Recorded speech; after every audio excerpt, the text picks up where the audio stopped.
Hello, my name is Takasha Stevenson. I attend Miles College here in Birmingham, Alabama. I am majoring in criminal justice. I'm an author of 2 books speaking somewhat on my experience with the criminal justice system. My first book is titled Conviction to Correction Behind the Walls.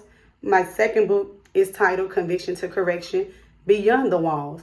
I will be speaking to you today on the importance of ethics. The importance of ethics is what should steer us from unjust outcomes. Our criminal justice system was founded on ethics so that we can address unjust legal issues properly in a court of law.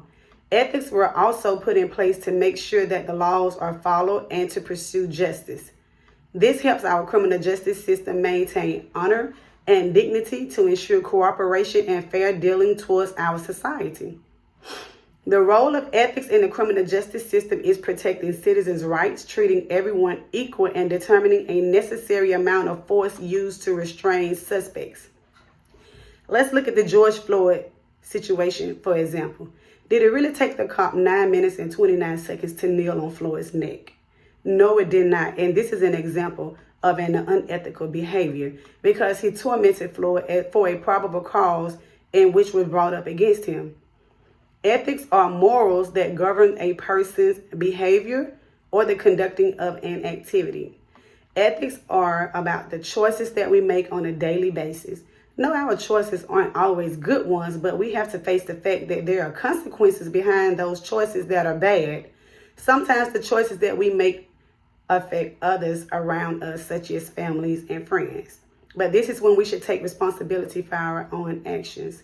The eyes of the law aren't always available, but if we practice being ethical every day, it should help our society as a whole. Let's use the example of Ahmaud Arbery. Who did the armed men that lived in the neighborhood think they were? Were they racist? Did they feel like the neighborhood was theirs, or did they feel as if they was above the law? Ethics are about motives and intentions. So when we make bad choices, we should not allow our temperament to take over and cause us to give in return a punishment that doesn't fit the crime. Ethics is about character, and our character shows who we are. We should always practice ethics and be ethical because it defines us individually and as a society. Another example we can use is when the criminal justice system gives a sentence and parole comes along with it. But when an inmate comes up for parole, it is declined because they have allowed a grieving family to come to the parole hearing and cry, scream, hoop, and holler, and the inmate is denied parole. After they have done the percentage of the time that qualified them for parole eligibility, why deny them because of a grieving family? Yes, it did hurt.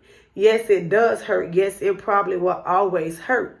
But after the inmate has received his punishment, which was whatever sentence that they were given, and parole came along with it, and they was eligible for parole, after coming up for parole, doing whatever percentage of their time, staying out of trouble while they was down, whatever the requirements was that they passed or was granted a parole hearing, why not free them? If we are not going to honor the parole hearings and be fair, especially those who took an oath and know the law, why not just do away with allowing inmates to parole after they meet certain requirements if you're not going to honor it? Parole board members allowing grieving families to stop them from releasing inmates when they are the one who sits on the parole board and it's at their discretion. A grieving family would never give an inmate an out date if it was up to them. Ethics are important because it guides us and tells us the truth. It keeps our promises, helps us keep our promises, or help those who are in need. They should help make society a peaceful place to live because of rules and behavior. This world could possibly change if people started collecting and gathering factual information, which is actions, proof, and evidence, and letting go of interpretations and opinions, which are guessing, rumors, and assumptions. Developing this attitude and behavior is hard at first, but it's the start of a change. If we set aside our beliefs, feelings, values, thoughts, and focuses on the real views and experience, which is blacks killing each other, police killing blacks, and police getting killed for protecting society, then we can and will come together to fight our common enemy, which is hatred and racism. Let us not forget our past, but focus on our present. We need to start living in the present and spend time correcting these misperceptions so that we can stop getting viewed as thugs, gangsters, criminals, and murderers. Then we can possibly live longer lives. We need to come together and figure out ways for black people to have as few interactions as possible with the police because of stereotype. Maybe if we set aside our feelings for one another and attend to society's needs, we can understand even though we may not fully agree with those who see the world differently from us. So let's start opening our eyes to what we love to hate. By acknowledging it, let's save our communities. Police in today's society, a lot of information on blacks is assumed, misstated, exaggerated, and dramatized. I truly feel that information about black people is over and understated. This usually happens when other races feel strongly about their beliefs or how they have been taught. Why, when we educate ourselves or display intelligence, we have to be classified as masterminds?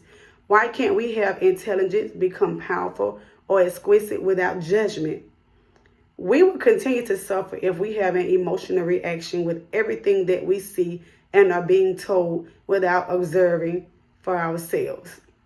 Black people, if we continue to let the words like control us, like the N-word, then I can see now why it's so easy for others to control us as well.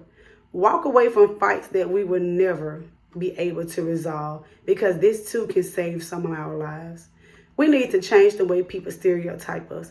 Don't be another statistic to our criminal justice system. If we continue to let you get away with corruption and turn a blind eye to society's needs, then we too are just as guilty and unjust. It's time that we start upholding our criminal justice system to the standard which was put in place for it to be ethical. Thank you.